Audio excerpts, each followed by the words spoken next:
I bought the cabin because it was cheap and out of the way. I wasn't looking for peace or a connection with nature.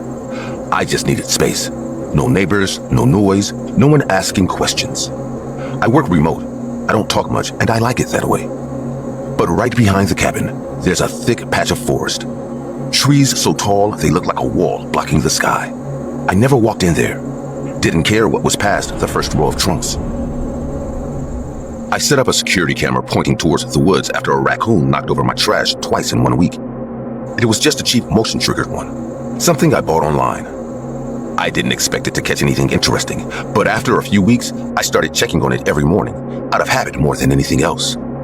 Then one night, the camera recorded something that didn't sit right with me. A man and a woman walking in the forest. That wouldn't have been weird if it weren't past 2 in the morning. They were holding hands, walking slowly. The woman's head hung to the side like she was sleepwalking, and the man, his face never turned to the camera, not once. What hit me hardest wasn't them. It was what was behind them. Just for a second, by the edge of the tree line, something moved. Tall, still. Then it raised one arm like it was guiding them in. I didn't sleep that night. I told myself it was just people. Maybe a drunken couple or maybe someone from the next road over messing around. But the nearest house is a 15-minute drive through dirt and trees, and no one visits at night, especially not walking. I checked the footage again. The man was wearing something like a coat, long and stiff. The woman was barefoot. She didn't look up once. Her arm looked limp, not dead and not passed out, just like she didn't care where she was going. I rewound it frame by frame, pausing when they reached the trees. That's when I saw the other thing again, just clearer this time. It wasn't a tree. It was too narrow, too smooth. No clothes, no face, just long arms and a tilted posture, like it had been waiting. Its arms bent in a way that didn't look right, pointing to the trees. I paused right there. I stared at one frame for over an hour. The next day, I walked up to the tree line. Not into it, just close enough.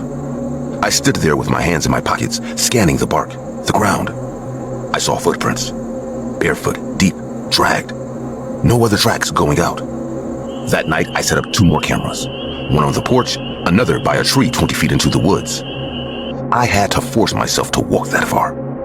Every step made the silence worse. No birds, no insects, not even wind. I nailed the camera to the tree and backed out without looking around. I stayed up waiting for the alerts.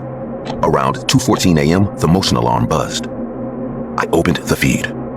The porch camera caught nothing, but the one in the woods had picked something up. A woman standing alone, facing the camera. Same one from before.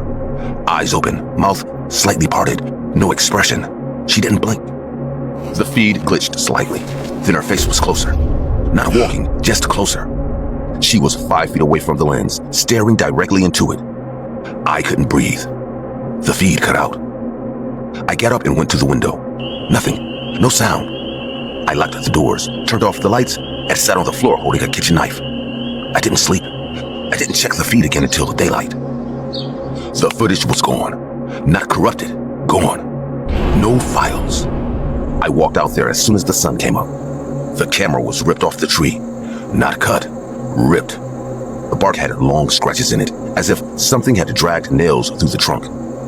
I followed the woman. I didn't want to, but I couldn't stop. About 50 feet in, I heard something hanging from a branch. A piece of clothing, light blue, torn. I don't know why, but I took it and brought it back. 3 days passed. I didn't go outside. I barely moved from the couch. On the 4th day, someone knocked on the door. I froze. They knocked again, slower this time. I peeked through the blinds. It was a woman, maybe late 40s. She looked exhausted, her clothes dusty. I opened the door just a crack. Sorry, didn't mean to scare you. I used to live down the road. Came to see if anyone else has seen anything strange. I lied, said I hadn't. She nodded like she knew I was lying. Then she pulled a photo out of her coat. A girl, early 20s, brown hair, white dress. My daughter, she vanished 7 years ago. Last seen walking near this forest. Cops searched everything, found nothing. But 3 weeks ago, someone posted a clip online. Camera footage, your woods. She's in it. My stomach dropped. She handed me a USB stick and walked away. Didn't wait for a thank you or a goodbye. I plugged it in. It was the same clip I saw that night, but longer. After the woman and the man entered the forest, there was about 10 more seconds of footage. In the background, you could see a third figure behind a tree, watching. Its arm moved again, slow and jerky. Not a person, not close. I paused the video, zoomed in. The girl's face, same one in the photo, same dress. I waited until sunset. I packed a flashlight, a crowbar, and my phone. I wasn't going in to save anyone. I knew that. I just needed to see how far this went. I followed the same path I'd taken before.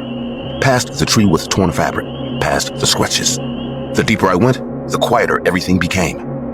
I reached a spot where the trees were tighter together.